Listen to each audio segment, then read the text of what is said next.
Welcome back to the right place. I'm here with Tim Donnelly. He hopefully will be our next governor. Tim, let me ask you a question. How do we reverse people leaving the state? How do we get them back here? How do we get these businesses back in the state so our revenue stream is what it should be? Well, the first thing we have to do is we have to do a U-turn in terms of regulations. And the vast majority of regulations are not birthed in the Assembly or the Senate. They're not born in the legislature. They're born out of bills that have come out, and then they're promulgated through these boards and commissions. The governor has 3,000 appointees, so he sets the regulatory climate and the tone of the state. If we could populate those boards with people from the industries that are regulated, imagine what we could do. I mean, we would have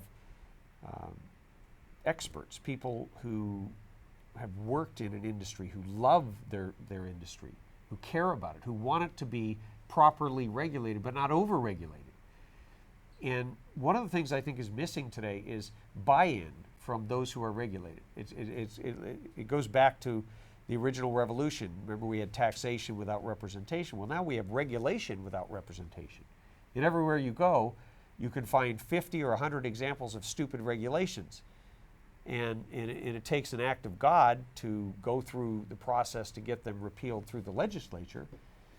But they can be repealed if the boards and commissions were populated with people who had a lot of common sense, who had intestinal fortitude enough to take on the procedure.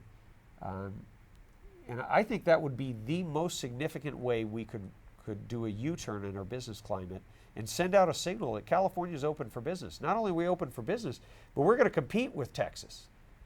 And if you lowered the tax rates and streamlined regulation and then went after the size and the growth of government, because government is the fastest growing industry in the state of California. So if we were able to shrink it, not streamline government, but shrink government back to a more constitutional basis, you could potentially cut the demands of government. And they use that all the time. They use the idea that they tell the people, well, you need this service or you need that service, and therefore we need to raise your taxes for that. I think we need to have a big conversation about the size and scope and how much government we need and what the citizens want. And once we've determined that, we need to look at wholesale elimination of departments, merging agencies into one, streamlining it just like we would do in a business. Sure. And get to a point where we have far fewer state employees. And if you have to lay everybody off and shut down a building and abolish an entire department, I think we need to just do it and do it. It's kind of like ripping the Band-Aid. Once you've done it, there's a little bit of pain, but that gives the workers an opportunity to go out into the free market and find their way along with the rest of us. And if we've improved the business climate, you're going to have a whole lot of jobs that will be open for them to find. Not only that, we have the environmentalists. I went to Nevada a while back, and I went to a Del Webb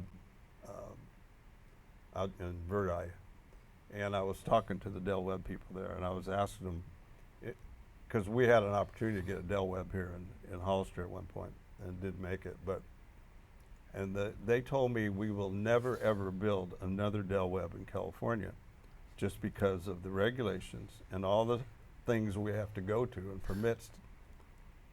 And not only that, we have 146 protected species in California. The only other state that has more is Hawaii.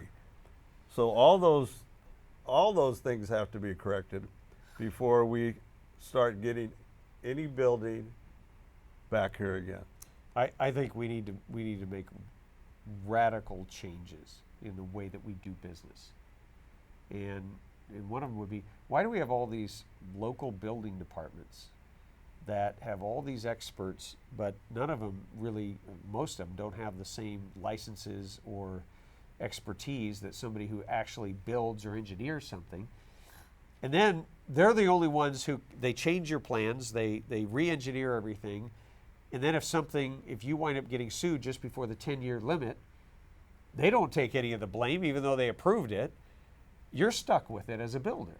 So I agree. I understand why they wouldn't want to build here. We need to change that, because we can't grow if we can't build the housing and the buildings for companies and all the infrastructure that goes along with it. We need to build some prisons right now. We shouldn't be letting criminals out on our streets because we say we can't afford to build a prison.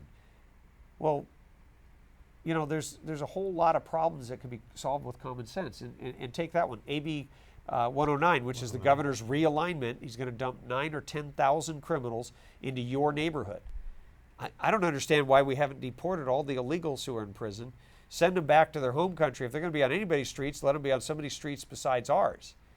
You know, you could potentially work a private contract with a company that might build a prison in their home country, and then they could serve out their sentences at a much lower cost. But we also closed an awful lot of we shut off contracts to private prisons that are already built. We have thousands of beds that if we would just renew the contracts, we would immediately solve the problem of basically rewarding criminals for committing crimes by giving them new victims, you know, you and your neighbors.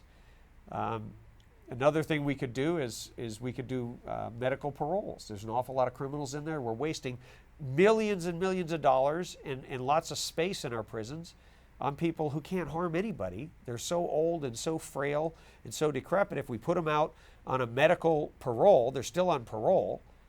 We could essentially take care of them someplace a lot cheaper and free up some space where we can incarcerate some more hardcore inmates. We're going to take a quick break, Tim. We'll be right back.